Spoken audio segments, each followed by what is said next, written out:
Bienvenue à la deuxième émission de Dabé et Tibé. Je suis Tibé et on a Dabé derrière la caméra. Donc, bienvenue à Limoilou, hein, dans une de ces ruelles qui représente si bien ce quartier-là. Wow! Hey, merci Mathieu pour ton enthousiasme débordant. Comme cet énergumène nous l'a si bien annoncé, aujourd'hui on est dans le quartier Limoilou de la ville de Québec. On va commencer avec un peu d'histoire. En 1535, Jacques Cartier met pied sur les berges de la rivière Saint-Charles qui se trouve au sud-ouest du Limoilou actuel. Avec l'installation des colons français, le territoire a été attribué aux Jésuites et il était surtout occupé par de nombreuses fermes agricoles.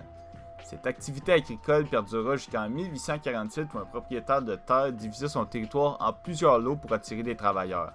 Cette division créa le village d'Edleyville. Prenant exemple sur Edleyville, d'autres propriétaires ont fait pareil et ont créé 3 autres villages, Smithville, Parkville et New Waterford. En 1892, un incendie brûle une partie d'Edleyville et en geste de solidarité ou simplement parce que c'est la chose la plus logique à faire, les 4 villages fusionnent pour former la municipalité de Limoilou en l'honneur de Jacques Cartier, sieur de Limoilou. À la base, Limoilou, c'est un manoir à Saint-Malo, en Bretagne, où Cartier a passé les dernières années de sa vie. En grandissant, le quartier s'inspire de New York avec ses rues et avenues quadrillées, ouest et est, et aujourd'hui on connaît Limoilou grâce à son dynamisme culturel, commercial et industriel. 1200 entreprises en tout ont fait de Limoilou leur petit foyer. Alors je vous laisse en compagnie de Mathieu et son dynamisme légendaire. Donc, on s'en va rejoindre Jérémy Gravel, un habitant de longue date du quartier de Limoilou. À tout de suite. Salut, je m'appelle Jérémy Gravel. J'habite à Limoilou depuis que je suis né. En fait, je suis né ici. J'ai 18 ans, puis je vais à l'école au cégep de Sainte-Foy. Fait que la journée parfaite pour moi, je pense que j'irai au petit resto brunch qu'il y a à côté, pas loin sur la 3e avenue. Ça s'appelle La Signature, puis les assiettes brunch sont simplement décadentes. Ouais, la journée parfaite, c'est un samedi, il fait hyper beau. J'irai avec ma blonde au parc Pointe-aux-Lièvres. Comme j'ai déjà mentionné, c'est vraiment un super parc, surtout si c'est l'été, environ au mois de juillet. Il y a un petit spot qu'on aime aller juste sur le bord de la rivière Saint-Charles. C'est plutôt éloigné de où est-ce que les gens se promènent.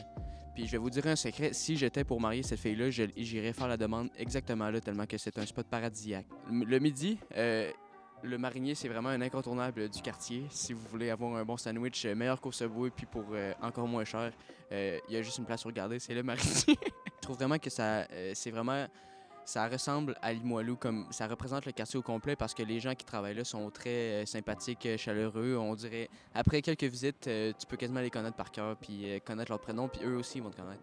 Fait que c'est vraiment chaleureux, puis on se croit vraiment chez nous quand on s'en va au marinier.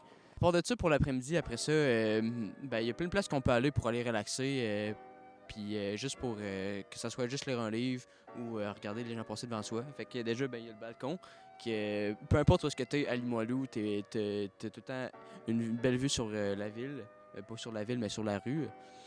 Le quartier en général. Que tu sois sur la 9e, la 8e, la 3e avenue, c'est tout le temps des beaux spots.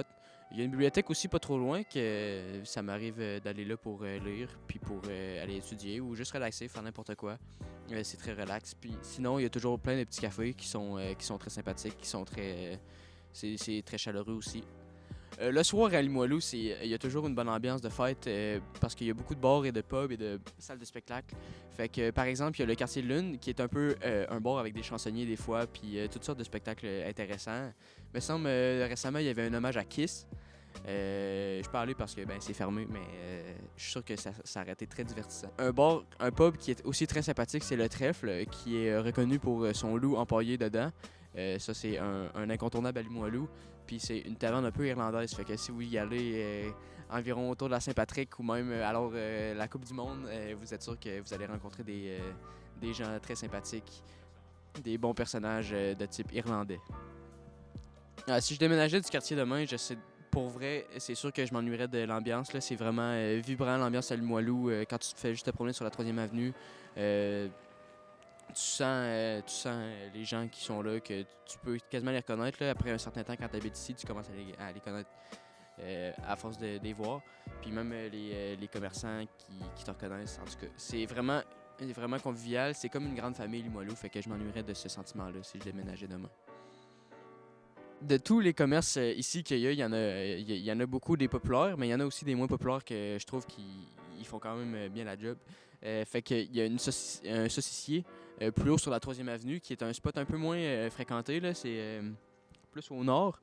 Ça s'appelle Ils en fument du bon. Fait que puis c'est un saucissier qui est très chaleureux quand tu rentres. Puis il y a une bonne ambiance. Puis ils font des excellentes saucisses que même ceux qui sont allergiques peuvent manger. Parce que ma blonde est allergique à la moutarde. Fait qu'elle mange pas beaucoup de saucisses. Mais là-bas, elle en a trouvé à son goût qu'elle pouvait manger. Fait que c'est très bien pour ça. Puis ça m'a pas l'air si populaire que ça. Puis pourtant, ils vendent des bonnes saucisses. Je pense qu'ils font de la bière aussi. Ou ils vendent des bières locales. Fait que c'est vraiment une bonne industrie locale à supporter. Fait que Limoilou, c'est vraiment un quartier qu'il y a beaucoup de jeunes, mais que peu importe qui t'es, tu vas te sentir bienvenu à Limoilou parce que les gens ici sont tellement, accueillants. Fait que si vous voulez faire un tour, il y aura tout le temps une place pour aller. C'est déjà la fin de cet épisode de Dabé et Tibé dans ton quartier.